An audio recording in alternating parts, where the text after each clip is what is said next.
players, they'll make the playoffs.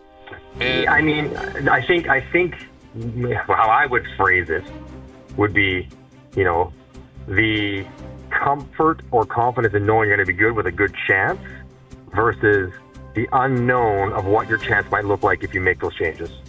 sure, And that's softer language. What could be but I don't worse, know if though, it's than much continuing to different than what I'm lose? saying. I'll take the unknown every time after what's gone on. That's the way I look at it. It's like, well, how could it be worse? Like, you're not going to miss the playoffs. Is You that might. is that the nuclear option? Yes, but I don't know. I'll try something different as opposed to. I think like as they continue to tinker over the last several years, and maybe where this summer is different is that, well, one, the contracts they were under, so they to move off these guys was harder because they had no trade protections or whatever it might be. They didn't have the ease of movement that they have this summer, and they also maybe believed that the rest of the roster was more flawed than just these guys, and they thought they could somehow, with this group of high-paid players, they could fill out the rest, and they did. They did fill out the rest, but in the end, it wasn't enough, which is why I think it would be different this year, which is why I think Mitch Marner will very likely not be back here, and I think they might be okay with the fact he forced his hand. Now Hayes might be upset because they didn't force Mitch's hand, saying, "Listen, we're just not having you back," as opposed to trying to sign him in February and then being whatever happened there. But I think so I think for the whole group, run it back. Probably not ideal, and I don't think anyone wants that. But I think maybe for Tavares specifically, given the contract and everything else, that does seem more feasible. And I don't know if just bringing not Mitch back is enough of a culture change. I think it might be, though. Like, I do think it's pretty significant what he was in that room and what he was in this market. It would change the dynamic pretty significantly. Not because Mitch is a bad guy, I'm not saying that, but just because it's going to be really, really different. And you can get an $8 million player and a $5 million player for him that can be completely different kinds of players. You get Brad Marchand and Sam Bennett for that same 13 and a half you're going to give Mitch. If you could, that would be enough with one of the two departing to make your team different. Yeah, and you know what? This might be a moot point where Mitch Marner has made up his decision and is leaving. Like, regardless if you want to keep him or not, he has the right to walk on July 1st. And if they do get John Tavares on a value contract and Mitch walks, the team does look different. There's no core four anymore. It's the core two and John Tavares, who, like you mentioned, is on a value contract. Matthew Nyes is ahead of John Tavares in the pecking order. Agreed. Right? And here's the other thing. This is what I think we might have to get away from. I think the crop of the unrestricted free agents is not as deep as we would want it. No. So that now you start getting creative and looking at trades. Jamie. Exactly. Like, I'm looking at, again, this is wish list, it's Nazem Kadri, but maybe it's Braden Shen. Maybe it's something like that. Maybe, you're calling Doug Armstrong and saying, what are you doing with your organization? You might be looking to get younger.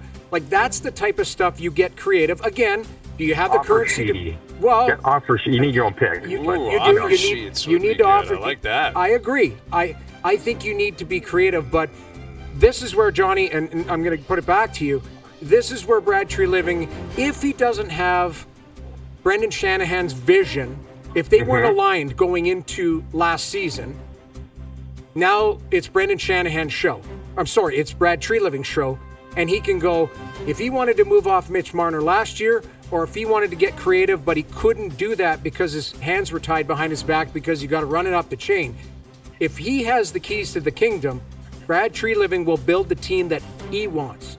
And he might have that flexibility just because Mitch Marner walks.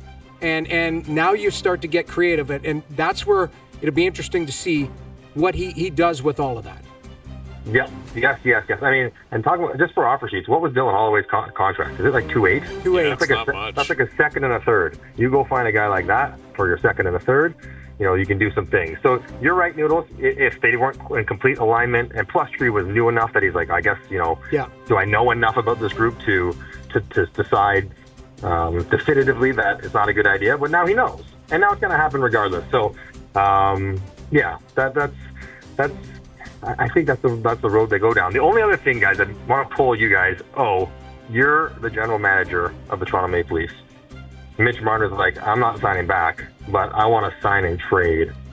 You get me 8 years, you trade me to Utah, and you get a third rounder. Like, what is the return for a sign and trade? Like a third rounder, a prospect, like nothing really great. Do you do that? No, I do that tell for the him? stuff at. Well, no, I would do it Boy. because you know what? Why let's not just take get anything you can get? let's get creative. What if that trade is to Vegas and Vegas has to dump salary? Well, for Mark Stone. Exactly, and like you start something- looking at yeah. exactly. So it's not Yeah. just a seventh Yeah. rounder or Joe from the Right. Bridge jokes. It's a Right. 12th rounder. It's Right. you got to take some salary, but that might be a good $5 million player that you could bring back, like something like that. As you talk Could about you get rounding. William Karlsson out of That's- Vegas for $5 million, who is a really good That's player? what I'm talking about. I'm saying you start to Yeah. get creative and Yes, go, okay. you want this player? I'll give him 8 years at whatever Okay. you're willing to pay, but I want that player in return because you're going to have to dump salary. You're throwing guys overboard anyways. Right. That's where you get creative. See, Yeah. guys, it's all about That's- creativity. that's it. It's just not That's about it. yelling. It's not like the oranges situation in Whitby where Oh. you just have to like be a jerk.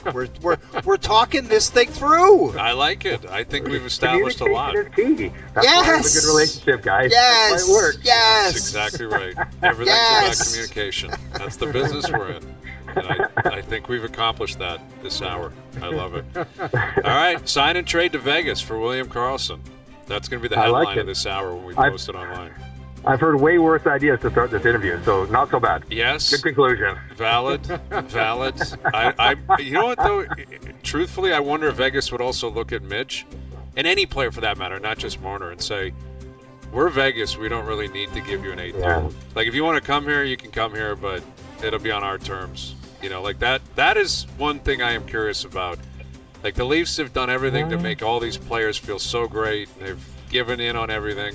There Yeah. may be a reality out there where some teams are like, "Oh, we're not doing that." Now, Like, Vegas we'll have hasn't you, gone on a but- run for a couple of years, so What if it's 8 you wonder where they're. What if it's they're 8 at so 10? used to it. What if it's 8 at 10? Heads will Exactly. explode around here, man.